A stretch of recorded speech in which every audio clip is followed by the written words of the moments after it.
मकर राशि 2026 मुक्ति और मंगल का वर्ष मकर राशि वालों के लिए समय श्रेष्ठ आने वाला है। मैं पंडित राजेश दवे, वैदिक ज्योतिष परामर्श केंद्र। कैप्रिकॉन राशि का जो स्वामी है वो शनि है और 2026 में शनि, गुरु, राहु एवं केतु का गोचर कैसा रहने वाला है मकर राशि वालों के लिए। यह जो समय है वो प्रगति देने वाला समय रहेगा। जरूर शनि है वो पराक्रम स्थान के अंदर गोचर कर रहा है और राहु है वो धन स्थान के अंदर गोचर कर रहा है। यह वर्ष 70% आपके लिए सुयोग लेकर आने वाला है और 30% आपके लिए कुयोग लेकर आने वाला है। इस वर्ष व्यापार की दृष्टि से, नौकरी की दृष्टि से कैसा रहने वाला है? यदि आप व्यापार करते हैं तो नई शुरुआत होने वाली है, नया व्यापार प्रारंभ होने वाला है। यदि आप नौकरी के अंदर कार्य करते हैं या नौकरी आपकी लग सकती है, नई नौकरी, ऐसा श्रेष्ठ और उत्तम योग आ रहा है। जरूर शुरुआत के समय में थोड़ी आपको समस्याओं का सामना करना पड़ेगा, संघर्ष करना पड़ेगा, परिश्रम करना पड़ेगा और जून के बाद में धीरे धीरे समय उत्तम आने वाला है, क्योंकि देवगुरु बृहस्पति है वो छठे भाव के अंदर गोचर वक्री होकर कर रहा है। जून के बाद में सातवें भाव के अंदर देवगुरु बृहस्पति का आगमन होने वाला है।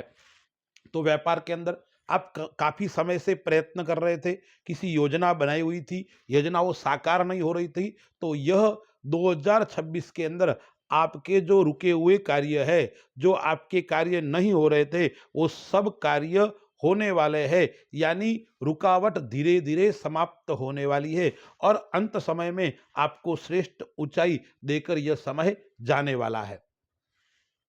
कई क्षेत्रों में आपको श्रेष्ठ उछाल प्रदान करने वाला है और वो कब करेगा? जून 2026 से आपको कई क्षेत्र के अंदर, आप जिस क्षेत्र के अंदर काम करते हो उसके अंदर अच्छी प्रगति, अच्छा उछाल आपको देखने को मिलेगा। अब आप कोई काम करते हो तो आपके ऊपर के जो अधिकारी है वो आपसे संतुष्ट रहेंगे या नीचे के अधिकारी है वो आपके प्रभावित रहेंगे और आपको मान और सम्मान की प्राप्ति भी होने वाली है। जून के बाद में सरकारी नौकरी में आप सेवारत है तो आपको क्या मिलेगा? आपको अच्छा पद मिलेगा या अच्छा मान सम्मान आपको मिलेगा। अब जून से पहले जरूर क्या समस्या आ सकती है? थोड़ा अधिकारियों के साथ में मतभेद रह सकता है, लेकिन वो चिंता करने की आवश्यकता नहीं है। छठे घर के अंदर गुरु है, इसलिए शत्रु जरूर आपको थोड़े मोड़े परेशान कर सकते हैं। शत्रु के कारण आप स्वयं मानसिक तनाव के अंदर रह सकते हैं, लेकिन अंततोगत्वा शत्रु के ऊपर जीत आपकी होगी और आपकी विजय और सफलता की प्राप्ति होने वाली है। जून के बाद के अंदर प्रॉपर्टी के अंदर आप काम करते हो तो आपको अच्छा लाभ होगा, लेकिन जून से पहले प्रॉपर्टी के अंदर थोड़ा उठापटक आपको देखने को मिलेगी। अब पराक्रम स्थान के अंदर आपका शनि बैठा हुआ है तो छोटे भाई बहन है या बड़े भाई बहन है उनसे आपका लगाव अच्छा रहेगा, उनसे आपको श्रेष्ठ योग रहने वाला है या उनके साथ में आप काम भी कर सकते हो या उनके नाम से भी आप काम करोगे तो आपके लिए अच्छा और श्रेष्ठ रहने वाला है। अब केतु है ना वो 8वें घर के अंदर मकर राशि वालों के लिए गोचर कर रहा है, तो कौन से क्षेत्र के अंदर वो आपको सफलता देने वाला है? तो यदि आप किसी के साथ में साझेदारी करने चाहते हैं तो आपको नया साझेदार, नया पार्टनर मिल सकता है। या आप जन्म स्थान से दूर व्यापार करते हो यानी विदेश, जन्म स्थान से बहुत दूर ऐसे जगह पे आप व्यापार करते हो तो आप कई क्षेत्रों में अच्छा सफलता, अच्छी प्रगति देने वाला समय रहेगा। अब आप देखिए जो शनि की तीसरी दृष्टि है वो 5वें घर के ऊपर है और गुरु की जो 5वीं दृष्टि है वो कहाँ पर है? तो वो है कर्म क्षेत्र के अंदर, व्यापार क्षेत्र के ऊपर पड़ रही है। और गुरु जब जून के बाद में उच्च का आएगा तब क्या क्या लाभ करवाएगा आपको? कई क्षेत्रों के अंदर मैंने बताया ना, एक तो आप विदेश संबंधी कार्य करते हो उसके अंदर आपकी प्रगति निरंतर रहेगी, या आप लोह संबंधी काम करते हो, मशीनरी संबंधी काम करते हो, ऐसे क्षेत्र के अंदर भी आपको सफलता देने वाला रहेगा। आप न्याय के क्षेत्र के अंदर काम करते हो तो आप तटस्थ रहने वाले व्यक्ति रहेंगे, आप पक्षपात से विहीन रहने वाले व्यक्ति रहेंगे। यदि आप सामाजिक क्षेत्र के अंदर या राजनीतिक क्षेत्र के अंदर काम करते हो तो जरूर आपके लोग ही आपके साथ में विश्वासघात कर सकते हैं, इसलिए अपनों से थोड़ा सावधान आपको जरूर रहना पड़ेगा। अपनों से जितना सावधान रहोगे इतनी प्रगति आपकी अच्छी रहने वाली है। अब हम विचार करते हैं निवेश की दृष्टि से, आर्थिक दृष्टि से कहाँ का धन निवेश करना चाहिए। धन की दृष्टि से ये आपका कैसा समय है? देखिए, यह वर्ष है वो धन संचय का वर्ष है, यानी आपके धन की बचत होने वाली है, धन आपका स्थिर रहने वाला है और निरंतर धन के अंदर आपको लाभ की प्राप्ति होने वाली भी है। इसलिए निवेश करते हो तो निवेश के लिए 2026 अच्छा रहने वाला है। लेकिन आपको एक बात का ध्यान रखना पड़ेगा, वाणी के ऊपर आपको संयम बरतना पड़ेगा। अब दूसरे स्थान के अंदर राहु कुंभ राशि के अंदर गोचर कर रहा है, धन के अंदर गोचर कर रहा है, तो धन के कमाने की इच्छा बार बार आपकी जागृत होगी। मैं यह भी कर लूं, यह भी कर लूं, यहां से धन कमा लूं, यहां से धन कमा लो, यानी धन कमाने के लिए निरंतर आपको प्रयत्न करना है। आप निरंतर प्रयत्न करेंगे, प्रयास करेंगे, आपकी इच्छा भी निरंतर धन कमाने के लिए बनी रहेगी। अब कई क्षेत्रों से आपका धन आएगा, निवेश भी अच्छा है, बचत भी अच्छा है। अब आप विदेश के अंदर कोई कार्य करते हो तो विदेश से धन आने का योग अच्छा आ रहा है। टेक्नोलॉजी क्षेत्र के अंदर आप काम करते हो तो उस क्षेत्र से भी आपके धन का आगमन का योग बन रहा है। अब गुरु जो है वो आपका छठा है, तो छठा गुरु क्या करता है? छठा घर कहाँ का है? ऋण का है। तो इस वर्ष ऋण लेने का योग भी आ रहा है और कर्ज मुक्त होने का योग भी आ रहा है। वो भी कब अच्छा रहेगा? जून के बाद में और अच्छा रहेगा। यानी आप बैंक से ऋण लेना चाहते हैं, लोन लेना चाहते हो तो लोन आपको मिल भी जाएगा और उसका धन अच्छी जगह उपयोग होने वाला है, यानी धन का सदुपयोग का योग भी आ रहा है। लेकिन कौन सी जगह पर आप निवेश नहीं करना है उस बात का भी हमें ध्यान रखना पड़ेगा। तो सर्वप्रथम है वो प्रॉपर्टी के अंदर आप निवेश करते हो तो सोच समझकर आपको निवेश करना पड़ेगा। चौथे घर का स्वामी है वो मंगल है, इसलिए प्रॉपर्टी के अंदर निवेश करने से पहले थोड़ा विचार करना पड़ेगा। कोई विवादित जमीन है, कोई झगड़े वाली जमीन है, उस जमीन को आपको नहीं लेना है, उसके अंदर आपका धन व्यय नहीं करना है, अन्यथा आपका धन ब्लॉक हो सकता है। इसके अलावा सुवर्ण, सोने के अंदर आपको निवेश नहीं करना चाहिए, अन्यथा लॉस लगता है। चांदी के अंदर आप निवेश कर सकते हो लेकिन सुवर्ण के अंदर आपको निवेश नहीं करना है। तो निवेश कहाँ करना चाहिए?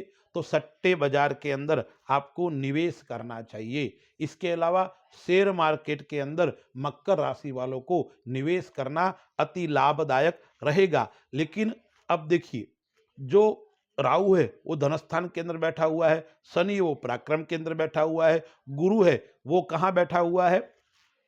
छठे घर के अंदर बैठा हुआ है। लेकिन जून माह के अंदर वो सातवें घर के अंदर आ जाएगा और गुरु की जो दृष्टि है वो कहाँ रहेगी? लग्न के ऊपर दृष्टि रहेगी। तो उस समय आपको शेयर मार्केट के अंदर थोड़ा संयम बरतना पड़ेगा, यानी विचार करके थोड़ा क्या करना है, आपको ध्यान रख के निवेश करना है। नुकसान नहीं है लेकिन जितना आप ध्यान रखोगे इतना आपके लिए अच्छा निवेश रहेगा। यानी शेयर मार्केट में मकर राशि वालों के लिए या सट्टे मार्केट के अंदर अच्छा और श्रेष्ठ समय रहने वाला है। अब हम विचार करते हैं परिवार की दृष्टि से। तो परिवार की दृष्टि से कैसा रहेगा? सातवें घर के ऊपर गुरु आएगा, कब आएगा? जून माह के अंदर सातवें भाव के अंदर गुरु का गोचर होने वाला है। तो सर्वप्रथम आपको वाणी के ऊपर संयम बरतना है। वाणी दोष आपके लिए घातक रहेगा क्योंकि दूसरे स्थान पर राहु है। तो वाणी आपकी ऐसी रहेगी, अचानक आपका उबाल आ जाएगा गुस्से का, अचानक आप नहीं बोलने वाली वस्तु बोल जाओगे, यानी आपके शब्द अपशब्द हो सकते हैं। लोगों की दृष्टि से आप सोचता होगा मैंने सत्य कह दिया लेकिन सामने वालों को बुरा लग सकता है। इसलिए परिवार की दृष्टि से शुरुआत में थोड़ा गड़बड़ रहेगा और जून के बाद में थोड़ी कलह कम हो जाएगी, लेकिन सावधानी आपको पूरे वर्ष रखनी पड़ेगी। जीवन साथी के साथ में आपका दाम्पत्य जीवन अच्छा है लेकिन अपने वाणी के कारण संयम बरतना पड़ेगा। जिनका विवाह नहीं हो रहा है, ऐसे जातकों का जून 2026 के बाद में विवाह का योग भी आ रहा है। या व्यापार के अंदर आप किसी के साथ में साझेदारी करने चाहते हैं, तो जून 2026 के बाद में आपको नया पार्टनर मिल सकता है, आपके विवाह का योग हो रहा है, या आप जिसके साथ में प्रेम आदि करते थे वो विवाह के रूप में परिवर्तित हो सकता है। यानी अपार अच्छा प्रेम अच्छा रहेगा और वो आगे जाकर विवाह के अंदर बदल सकता है। इसलिए प्रेम की दृष्टि से ये समय अच्छा और श्रेष्ठ है। लेकिन मैंने बताया वाणी दोष रहेगा इस वर्ष, इसलिए वाणी के ऊपर आपको ध्यान रखना है।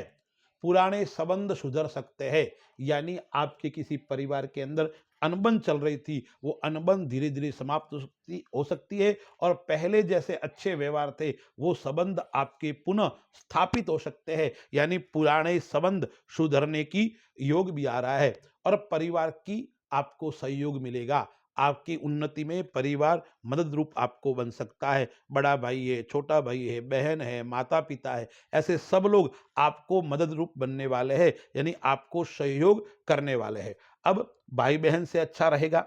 और लेकिन तीसरा जो आपका शनि है और इधर जो मकर राशि के है वो साढ़े साथी समाप्त हो गई है, तो और प्रगति वाला समय, यानी आपके रास्ते खुले हैं।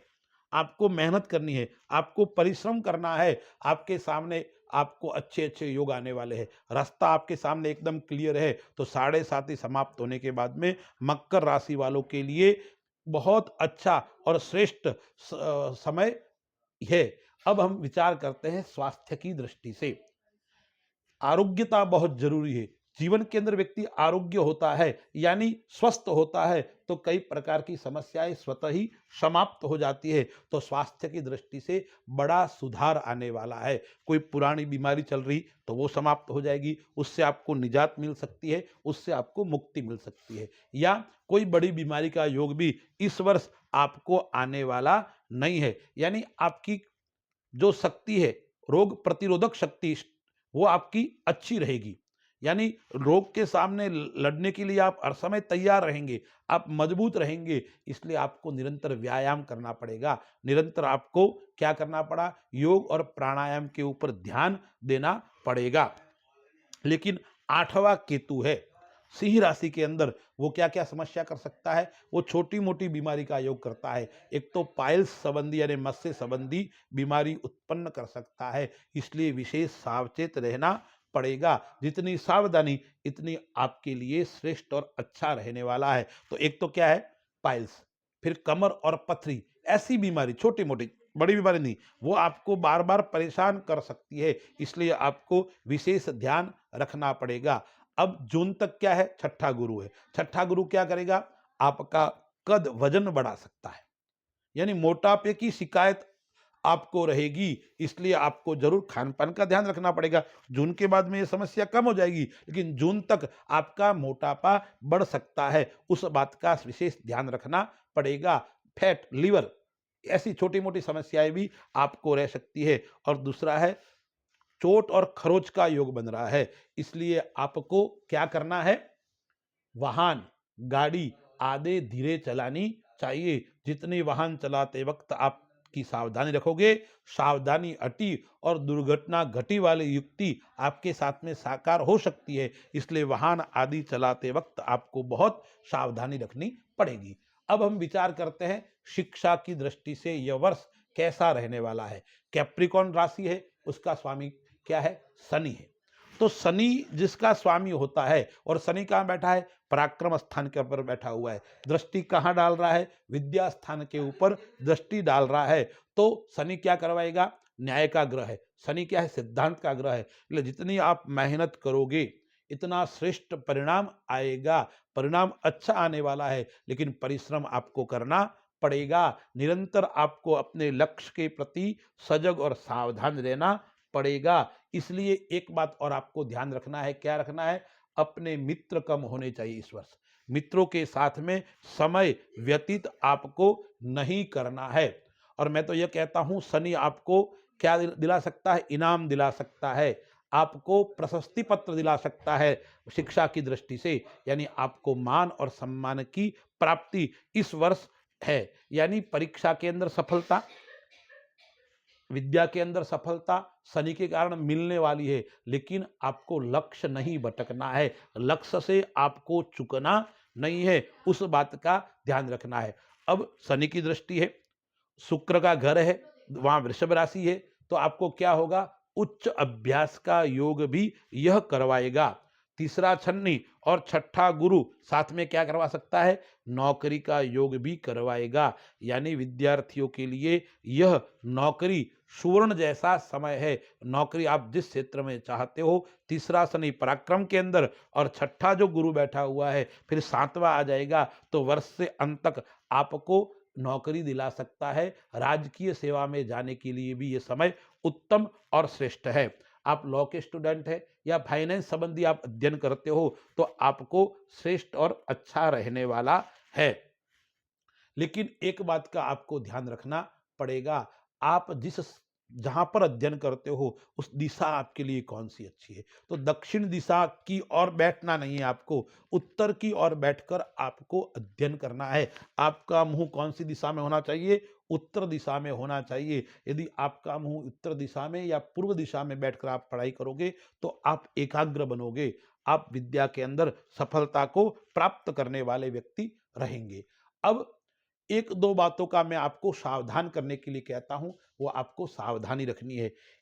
आपके साथ में विश्वासघात हो सकता है, इसलिए आपको कैसे व्यक्ति के साथ में संबंध रखना है, कैसे व्यक्ति के साथ में संबंध नहीं रखना है, उस बात का आपको ध्यान होना चाहिए। भावावेश में या क्या कहते हैं, प्रेम के अंदर आप अपने विचारों को भूल न जाए, अपने कर्तव्य को भूल न जाए, उस बात का विशेष आपको ध्यान रखना है। मेरा व्यक्तित्व क्या है, मैं कहाँ बैठता हूँ, कहाँ रह रहा हूँ, मेरे किसके साथ में उठ बैठक है, इस प्रकार की बातों का बार बार चिंतन करना है। अन्यथा आप गलत रास्ते पे जा सकते हैं, आप व्यभिचार की ओर जा सकते हैं। आप कहाँ जा सकते हैं, आप रिश्वत आदि क्षेत्र के अंदर वो आपको कलंकित कर सकती है। इसलिए मकर राशि वाले, कैप्रिकॉन आपकी राशि है, तो आपको सावधान और सचेत इस वर्ष जरूर रहना है।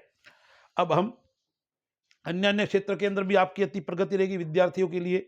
यानी आप किसी भी क्षेत्र में जाते हो, चाहे अन्य क्षेत्र, आप खेल है, क्रिकेट है, हॉकी है, इस प्रकार का जो है, यानी विद्या से थोड़ा हटकर ऐसे क्षेत्र के अंदर भी आपको सफलता मिलने वाली है। अब हम विचार करते हैं उपाय के ऊपर। मकर राशि वाले जातकों को उपाय क्या क्या करना है, क्योंकि आपका राशि स्वामी है वो शनि है, इसलिए पहले शनि महाराज की उपासना करनी है, हनुमान जी महाराज की उपासना करनी है, शनि भगवान को तेल अर्पण करना है। शनि भगवान को शनिवार के दिन तेल का दीपक लगाना है, तो आपके लिए श्रेष्ठ और उत्तम रहेगा। अब विद्यार्थियों के लिए मेहनत से अच्छा सफलता मिलने वाली है, इसलिए सरस्वती की उपासना भी आपको करनी पड़ेगी। प्रातःकाल विद्यार्थी जल्दी उठकर पीले आसन के ऊपर बैठकर ओम क्लीम सरस्वत्यै नमः इस मंत्र का 108 बार जाप करेंगे, तो आपके लिए उत्तम और श्रेष्ठ रहने वाला है। आपको पीले वस्त्रों का धारण भी करना है और पीले वस्त्रों का दान करना है। अब रुद्राक्ष आप धारण करो तो आपके लिए मानसिक शांति अच्छी रहेगी। और साथ में क्या करना, आपको भगवान गणेश जी का पूजन करना है। आठवां केतु आपको क्या करता है, कभी कभी परेशान कर सकता है और छोटी मोटी बीमारी उत्पन्न कर सकता है। इसलिए आपको गणेश जी महाराज का विशेष यजन और पूजन करना है। आप जितना गणेश जी महाराज का यजन और पूजन करोगे, इतना आपके लिए श्रेष्ठ और उत्तम रहने वाला है। अस्तु। जय श्री राम।